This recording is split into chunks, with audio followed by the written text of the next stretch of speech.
opening statement from Coach and take questions from the players. Yeah, I mean, every win's hard, difficult, and important. And we just went through a really tough stretch on the road where, hard environments. And our last home game here was against the number one team in the country. And we've been playing good basketball. The results haven't quite been there. And I told the guys at the last couple of days that I was actually feeling more positive after watching the film. And we've had some bad segments in a couple of games, but I know what we can do, and the guys were focused, ready to play. We had a great start. And then the second half, it wasn't like just hanging on. We actually made plays down the stretch and made free throws and made stops. So pride and resiliency, it was a needed win. And all of them are this time of year. So there's a special needed win and against a really good team, quad one game. And so we're going to enjoy it for a little bit, and then the challenges keep coming after this one. Questions for the players? Chris, season high for you. What was working for you? What kind of confidence did you have out there? Coach always says, wake up in a stance. So I kind of felt that today, and just try to let the game come to me and do what I do best, which is drive and get to the rim. The 3-point shot feels like it's come on a little bit. You had a big one today that really lit up the crowd. I mean, how do you think you've improved from deep? Yeah, I mean, that's all credit to my teammates and coaches. They continue to tell me to shoot even when, it may not be falling. So I'm glad I got something to fall today. Chris, you were a big part of that start that you guys had, a couple of plays on the offensive end and the defensive end. How important was that for you to really get things going early and kind of be that spark? Yeah, I mean, it obviously feels good when you can get rolling early. I was just trying to get my teammates involved and try to work off them, so I'm glad I was able to. What did you see on the tape there? You drew a foul on Padula. It felt like it could have gone either way, but you hit the 2 free throws. Just what did you see on that play? Well, I just knew that since I had hit some threes that they were going to try to get me off the line. So when I ripped by them, got down, they don't call charges on secondary defenders no more. So when I seen Padula down there trying to set up for a charge, I knew it was going to be a foul, and I just had to knock down the free throws. Sometimes in here we talked about big second halves from the other team. They made a little bit of a run. You guys combated it. What did that say about you guys? And did you guys always believe you'd be able to hold them off that way? Yeah, we needed to do that. We needed to be tested that way, and we needed to come out on top. We've had a bunch of great first halves and moments and stuff like that in the games that we've played just recently, but we needed a game like this where we needed to fight through adversity in the second half. Coach always talking about that, and we did it today and came out on top, and that was big for our confidence going forward. Tyler, how energizing is a win like this? Last few games have been difficult. Like Coach said, you've played well, just haven't had the results you wanted. This time, you get both. Yeah, I mean, this means everything for us. Like Coach said, it's a big game, too. It's a quad one win. That's a really, really good team, and we're battle tested. I mean, we just went through the roughest patch that anybody could really play in the country. So it's huge for us to have this type of grinded out game in the second half and get that win. That's huge for us mentally too. Really a question for both of you guys. You talked about kind of having that rough stretch and coming into this game being such a big one. Did it feel like there was a bit more of a sense of urgency, kind of considering all of that and needing to get a big win today? For sure. I mean, even if, like, to us, our backs are against the wall. So we had to come out fighting and swinging and just be ready to go. There's no excuses. You just got to get the job done. We had a rough stretch. Cool. Everybody in this league has rough stretches. Everybody's good. So we just had to do what we had to do to get the job done. Chris, Coach Beard said a few moments ago that you're one of the best players in the SEC that no one's talking about because of your ability to do it all. What do you think of that, and also what did you think of your performance today, stuff in the stat sheet? I mean, it's an honor.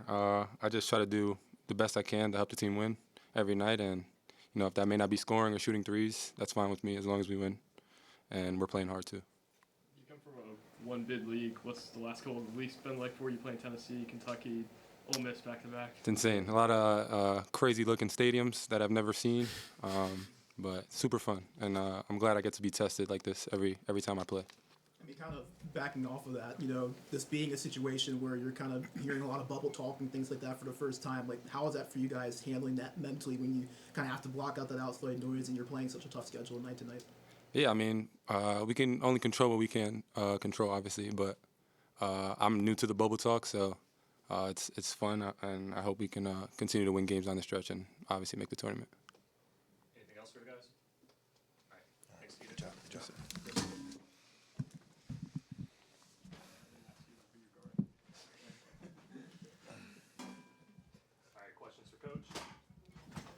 Mark, do you talk to a team about, and you've gone through 6 games that might have been the NBA West, but Lenardi still had you in. Do you talk about that at all? I try to stay away from it, but you can't be naive and understand that the message ain't getting through to the players. And I mean, I'll walk down the street, I'm going to Starbucks, and somebody will yell at me, "You're last 4 in." And so I obviously know what they're talking about. And I usually just check it once a week. But with the guys, what we've talked about, there's not bad losses in this league. You just can't have a lot of them.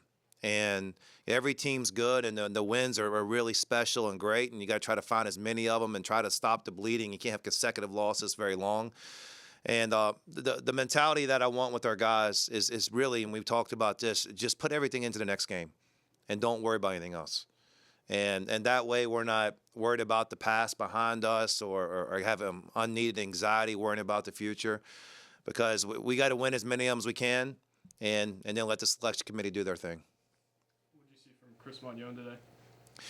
Yeah, I'm so happy for him because he just has a great energy about him all the time.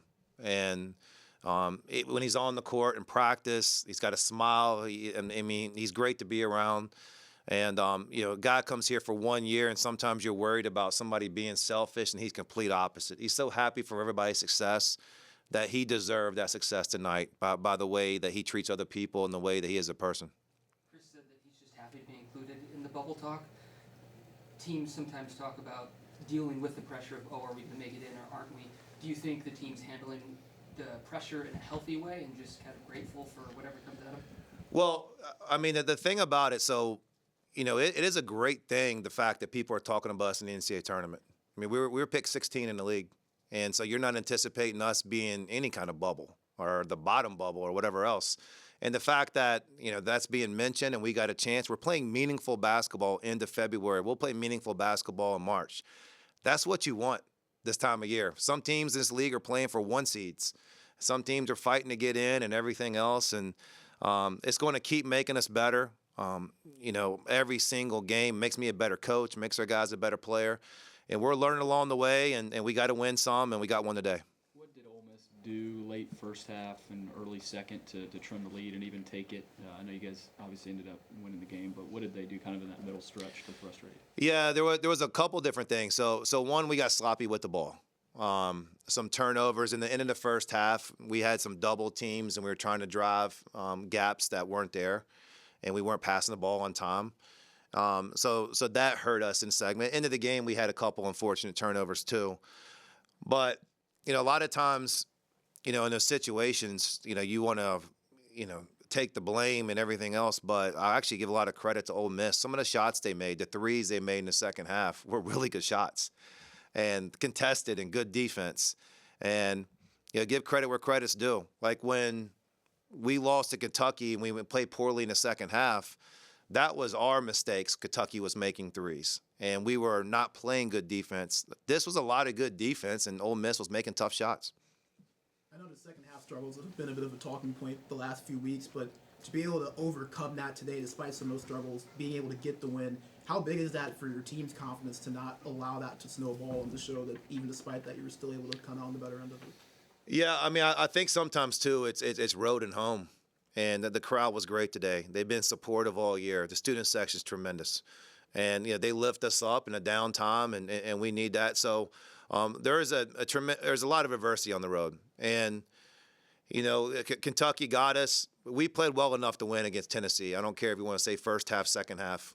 We had a lot of bad breaks go against us that were unfortunate, that we played good enough basketball to win that game. But there's some other times where you can do your best and the other team makes a run. Everybody's going to have urgency in the second half. And, my staff and I, about a week and a half ago, we had a long meeting and we were writing down all these ideas for second half and adjustments and different things that we might need and listed all our problems, and ended up being a long meeting. And I think we're addressing some of them, got some more to fix. And, I do think we're still learning along the way. We're situational, got to do better situational, and then also just kind of the stop and runs. Our second half defense probably been the biggest hole. I got to ask about Jason Edwards. Obviously, kind of got knocked down on the knee. How's he feeling now? Yeah, I don't know. He wanted to go back in, and the first play he went back in, he limped, and we turned the ball over.